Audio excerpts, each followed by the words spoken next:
All right, it's time for Ball with ESPN's Tom Luginbill. The show presented by MyBookie.ag. Code next round when you sign on at MyBookie.ag and get that deposit bonus up to $1,000 with your initial deposit. That's code next round at MyBookie.ag. Bet anything, anytime, anywhere with MyBookie.ag. What is up, Luke? How are you? I am good, man. Good to be back here this week, leading up to another weekend. Well, next weekend, Monday would be a bowl game for me, not this weekend. But how about this? I get to go on the recruiting visit with my son this weekend. So Ooh, I'm fired up, man. Yeah. I mean, you've covered a lot of recruiting to get to do it with your son. Yeah, cool, right? Yeah. I haven't been on one, though, since my own. Yeah, well, that's true. A lot has changed since then. Let me go ahead and tell you. You were at a FCS game. I want to start there. It's not in the rundown, but I want to start at your FCS game because it was a weird weather game. Like the wind was about as insane as you'll ever see it. It's insane as I have ever seen it. As a player, as a coach, as a broadcaster. And I was in the booth. I wasn't on the field for this one. But when we arrived, I first of all, I could hear the wind outside of my hotel room, like early in the morning on Saturday morning. I'm like, what is that? And I look outside, and I mean, trees are just doing this. So finally get to the stadium, and I walk onto the field, and the goalposts are going like this or going like that, right? And I'm like, whoa, this is serious. So I go down on the field, and I start talking to the kickers and the punters, and they're all out there. And I posted a couple of them on social media, and I'm not kidding. They would kick the ball, and it would go straight up in the air and either go far right, far left, or drop straight down to the ground. And they were only like 35 yards away. And the temperature was, I don't know, 28, but it was about 5 with that wind because it was probably 35 to 40 mile an hour winds. And they had the hot boxes on the sideline. Did you see those? I have never seen this in my life. It was basically a storage unit, right? Yeah, it was like a pod that was heated, and you could fit like 10 to 12 guys in there at one time. So the offense would go on off the field, they'd go get in the box for a little bit. The defense would go on the field, then they'd all switch. By the way, with that wind, not one team scored a single point going into the north end zone. They could barely cross the 50-yard line, actually. It was almost impossible. Yeah, basically awesome. nothing but runs. Yeah, wild game. The FCS playoffs are fun. I hope the FBS playoffs, the college football playoff, is that on steroids. I mean, I think we see the potential of it when you see the FCS playoffs. There is no question. And I think as you look at these matchups, I feel strongly that it's like the first time we've really ever truly gone into this where you're not expecting a blowout in any semifinal game. And outside of really 2 college football playoff iterations, every one of those semifinal games have been either a blowout or a pull-away blowout. So I don't see that with these 4 teams. So we'll discuss these over the next couple of weeks. We're going to flip-flop, and you'll see what we're doing here, obviously, because this week we're going to start with Alabama's offense and Michigan's defense. When Alabama has the ball and Michigan is on defense, I believe it is safe to say Michigan has not seen a Jalen Milroe this year. What's the closest thing they've seen to a Jalen Milroe? There isn't one. I would not only say that they haven't seen a Jalen Milroe, they really haven't seen a true runner. Even one that's less talented than Jalen Milroe. They've been very fortunate with the style of quarterback that's been in that league that they haven't had to go in with the mindset of, okay, well, what happens if they get 1+ on us in the box because the quarterback's a runner? They've never had to ask that question. They're going to have to ask it a lot in this matchup. And that's what makes it really, really intriguing because the offensive front has improved for Alabama. I think the run game with the running backs has improved for Alabama. Then you add the combination of designated runs, which you and I have talked about since August with this offense, and they weren't doing it early on. And you're going to have the improvisational plays. We get that. But I'm talking about the ones where they're saying, all right, our running backs are going to become our blockers, our tight ends are going to become our blockers, and our quarterback's our lead runner. And that just puts as we talked about for weeks and weeks and weeks, the strain that it puts on you is difficult because you have to change how you cover the back end because the numbers change on you. So the question is, and this is where a Michigan, an Alabama, a Georgia, I think Ohio State to some degree, Texas right now, there are a very few teams in college football that can line up and go into about just every game they play and say, we think we can control the line of scrimmage with 5 in the box, 6 max, 4 down linemen, and not have to pressure, not have to add an extra hat. And against 98% of the people they play, you probably can. Now, I don't know if that's the case when you're putting good on good, right? I think that you're going to have to come up with some answer for that. So Yeah, look at Michigan's defense, and we'll just talk against the pass. They're number 2 in the nation, and the numbers look really good. If you dig a little bit deeper, and I'm going to ask you if the tape backs this up, if the tape backs up number 2 in the nation, because when I look at it and I say, okay, well, who have they played? They've played 2 top 50 passing attacks, Maryland and Ohio State. Half of their schedule is 100th or worse in passing offense. You know, the Iowas and Penn States and people like that of the world. So am I able to get, if I watch on tape with a trained eye, am I able to get past those stats and say, no. The principles are still good. The dynamics are still good. The players are still studs. Number 2 in the nation is not a lie just based on opponents. Everything that you just said about their players, their scheme, their effort, their execution is 100% correct. The problem is the ranking is skewed because nobody's challenged them in that area because they haven't been capable. So I do think that the ranking is reflective of who they've played. I do think that the Big Ten is really, really down. Quarterback play is subpar at best. You look at all the heat that, Kyle McCord, took all year. He actually had a pretty good year statistically for a first-year starter, and that's by far the best quarterback that they had played. But again, not a runner. Yeah. He's not a runner. And so, yeah, I think that's skewed, but I don't think it takes away from how talented they are, how well they execute, how few penalties they garner, and they don't turn the ball over and they force turnovers. I mean, that's the recipe. Yeah.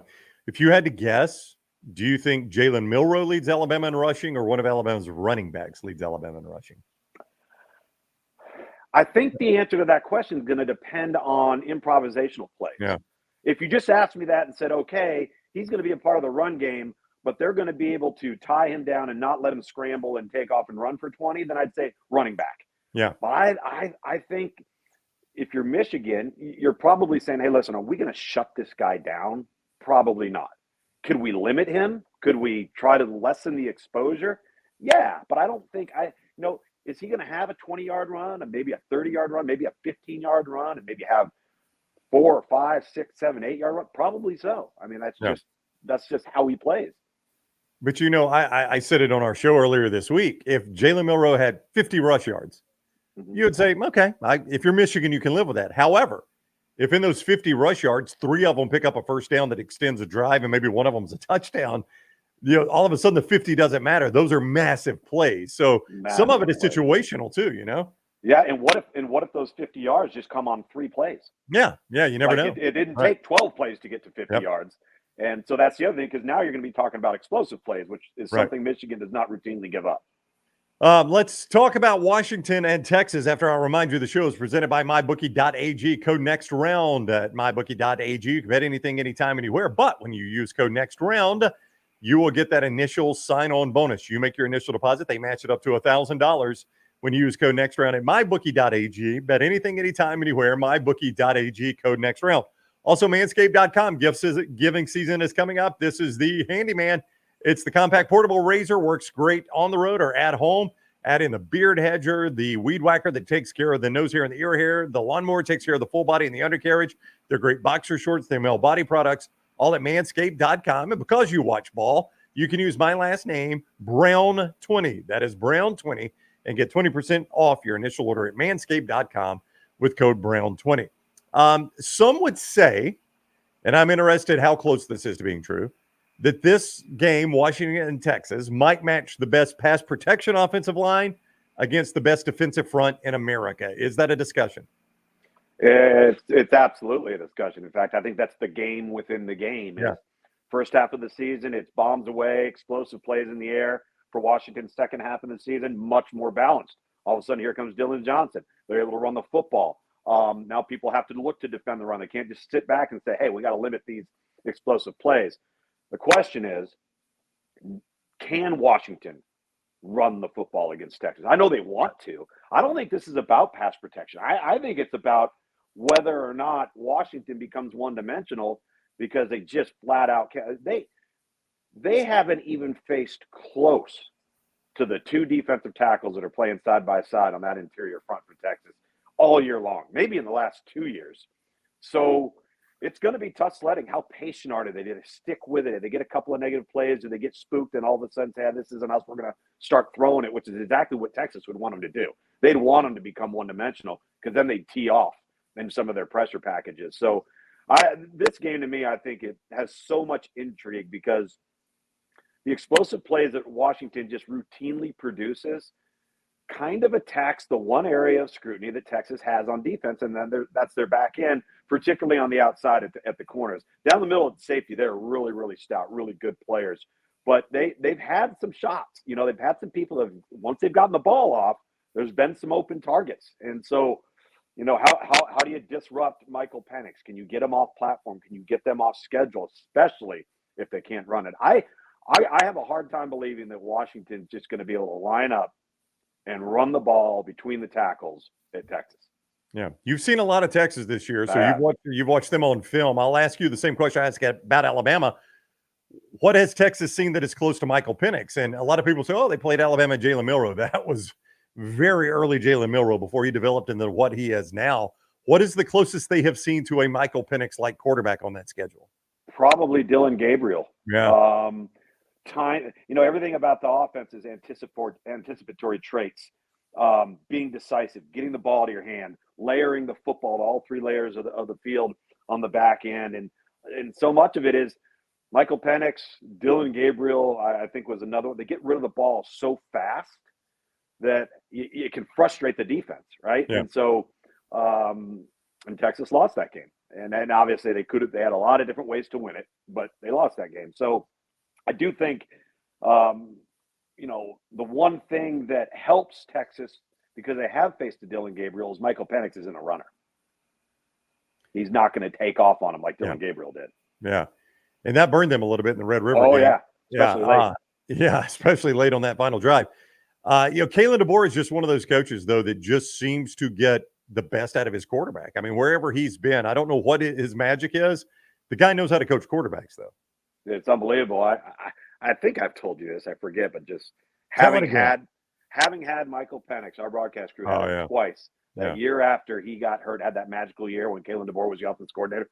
And we all walked away from that stadium. We're like, that's the worst quarterback we have seen all year long. And there wasn't even a close second. And I know, and he was supposed to be healthy, right? But I don't know if his psyche was healthy.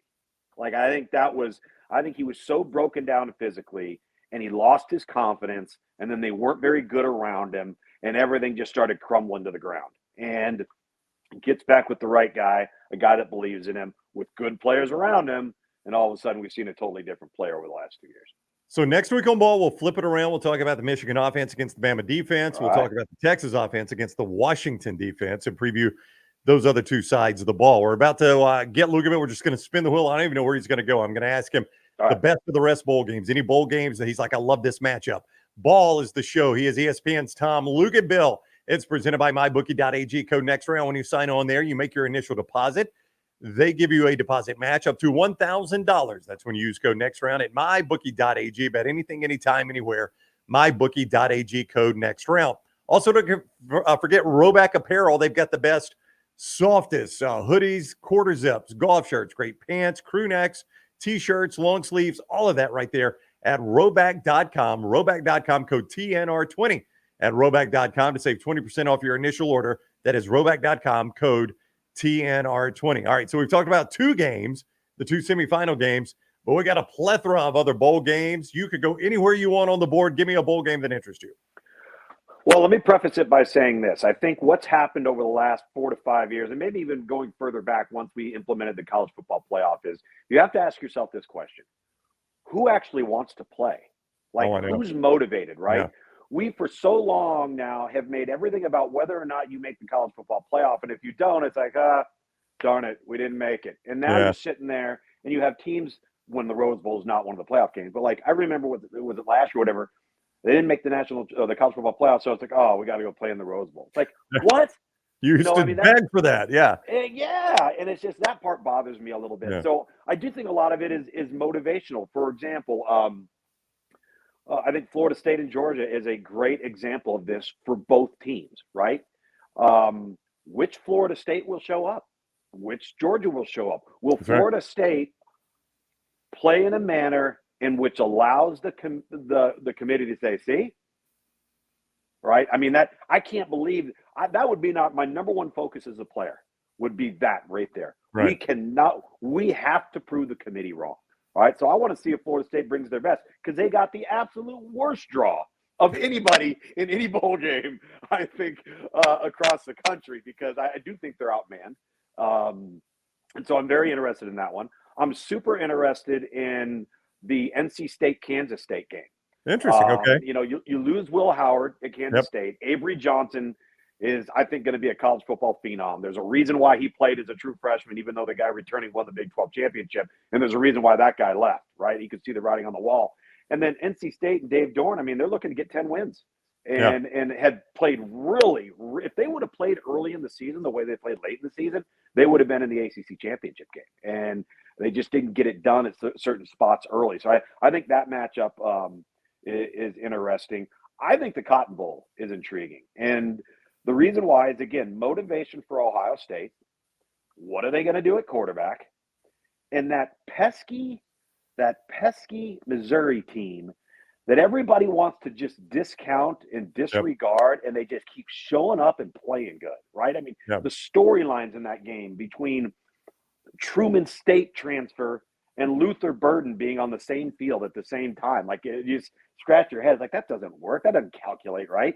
So every time somebody has tried to doubt them, they've risen to the occasion. I think they're going to be hungry as all get out, no doubt, to play in that Cotton Bowl. And you know, I think, again, motivation. History has shown us that when the Power 5 team that gets a New Year's Six happens to fall into the Group of 5 selection, it doesn't often bode well. Auburn can tell you that. Florida State can tell you that.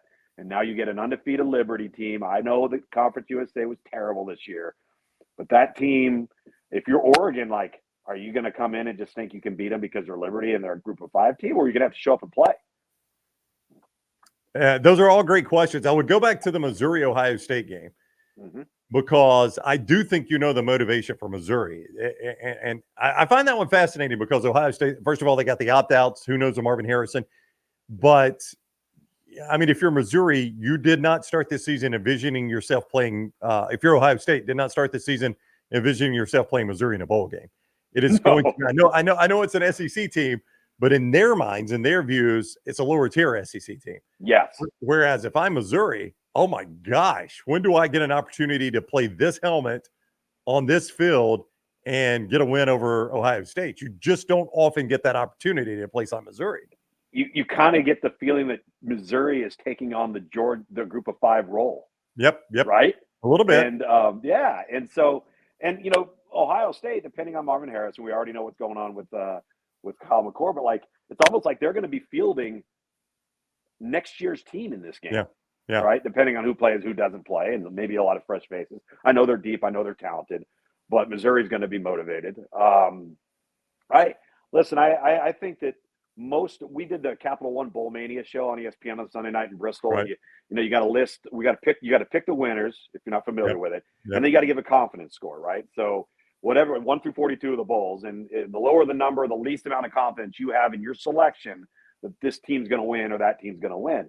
The problem is, and I went through it about a week out prepared to host the show, and it was like 7-5 versus 7-5, 6-6 versus 6-6. Then it was 9-3 versus 9-3. It's like it was one of the hardest exercises I've ever had to do because I didn't have confidence in any of it. I know that's absolutely right. And I remember years ago I did one of those, Lugs, and I either misread or misunderstood the confidence, and I did it opposite. Like my most confident was number 1, and it was so all of a sudden I've got everything reversed. It was a complete total mess, and I actually think I ended up doing okay. Believe it or not. And that was before. See, now what screws it up too is we still don't know who's playing and who's not playing. I know. We still don't know about NFL declarations and some opt-outs, and so listen. I don't know. And that's why I go back. Motivation's a big deal. Like if you're Northwestern, you're motivated. 1-11 to 7-5. Let's go, right? I mean, that's something. You know, if you're a Bowling Green playing against a Big Ten Minnesota, that's something. You know? And so you kind of hope that the other programs that have been up there will show up and play the same way. All right, so let me ask you about a couple of quarterbacks on the move in the transfer portal. I want to start with Dylan Gabriel at Oregon, and I'll ask you this question. I don't know what Oregon's spot is in the Big Ten, right? Okay. I don't know how they'll look as a Big Ten team. But when I look around the Big Ten, Is there a chance Oregon has got the best quarterback to start the year next year in the Big Ten? Absolutely is. Wow. There no doubt is. And it tells you kind of it's reflective of the Big Ten this year and how down it was. And, I think, listen, as we've seen with Michael Penix, Bo Nix, Jaden Daniels, all these common denominators of these 6th-year guys that have played a ton of football, it's no surprise they're playing their best football, right? Right. So now he's going to go to Oregon. And I thought Oklahoma had really good personnel this year on offense, much better than they had last year. But I think Oregon's going to as well. And the guy is so good at getting the ball out of his hand, and he's so good at accurately anticipating throws and spots of the field that I think he's the most plug-and-play portal player that there is in America right now. What about Riley Leonard going to Notre Dame? Is it upgrade from Sam Hartman, downgrade, same grade? I mean, what do you go from Sam Hartman to Riley Leonard? You're doing what? It's a different grade because they're at such different stages of their career, and Sam Hartman's nowhere near the athlete that Riley Leonard is. So Riley Leonard's going to bring that dynamic to the offense that Notre Dame hasn't had in years, right? And make them more difficult to defend. Thought it was really important that Notre Dame went out and got Bo Collins to aid in the wide receiving corps, because that's an area that Notre Dame's just not very good. They don't have a lot of great weapons, so they got to improve there around him. But the one thing about Riley Leonard, and I noticed this in our first game, which, gosh, it seems like it was. I know. It seems like yesterday, and it seems like 10 years ago. Yeah. Exactly. It's the strangest thing. We're sitting in the room with Riley Leonard, and they start off 4-0, then he gets hurt, things start crumbling. They had other injuries, but you're sitting in the room with him, and he's so precocious and naive that he has no idea what's coming for him when it comes to near the completion of his college career, what's going to happen from an NFL perspective. And so I think his ceiling is so much different than Sam's was. Like Sam had what you see with Sam is exactly what you get. We haven't scratched the surface yet of what I think we could see from Riley Leonard. Those are just a couple of quarterbacks in the portal. We'll flip around those matchups in the semifinals next week, talk more about bowl games, and who knows what will happen in the portal between now and then. You don't want to talk more quarterbacks in the portal, man. So let me throw this out to you, because I just got done writing a piece. It's on the front page of ESPN.com right now on 10 portal quarterbacks. It turned in yesterday, so it was before Riley Leonard made his move. But it was basically 10 portal quarterbacks and what would be a good destination in terms of scheme and fit and all those sorts of things. Yeah. So I started looking around at the schools that are out there. If you're a pocket passer, right? If you're Kyle McCord, you're Tyler Van Dyke, whoever you want to name a guy. It could have been Riley Leonard, could have been anybody. Why are you not banging down the door of the Louisville Cardinals? Yeah, go play with Jeff Brown. Yeah. Louisville should be the hottest destination spot right now for all of those quarterbacks in the portal, because all that guy has done is win at every level with high-level quarterback play. He's prepared guys for the NFL, and you explode off the charts. And there's guys in the portal right now that are a lot more talented than Jack Plummer is. Yeah, if you watched 1 minute of the ACC championship game, you're like, I can go win that job. Right, and they got good players. And that scheme is tried and true. And I kept pointing that out with some of these guys that I was kind of painting the picture of their skill set, why they'd fit here, why we were talking about Cam Ward, or I don't understand the whole DJ Uiagalelei thing. I think I think what you see is what you get. And so, and I'm sitting there going, dude, these guys need to be calling Louisville. That's a good point. It's a good point. Listen to Luginbill. This guy knows what he's talking about, man. You got to be an agent. All right. He is ESPN's Tom Luginbill. The show presented by MyBookie.ag. Code next round when you sign on there at MyBookie.ag. They will match that initial deposit up to $1,000. Bet anything, anytime, anywhere. MyBookie.ag. Code next round to get that deposit match. MyBookie.ag. Code next round. All right, Luginbill. We'll see you next week on Ball. All right. Thank you, buddy.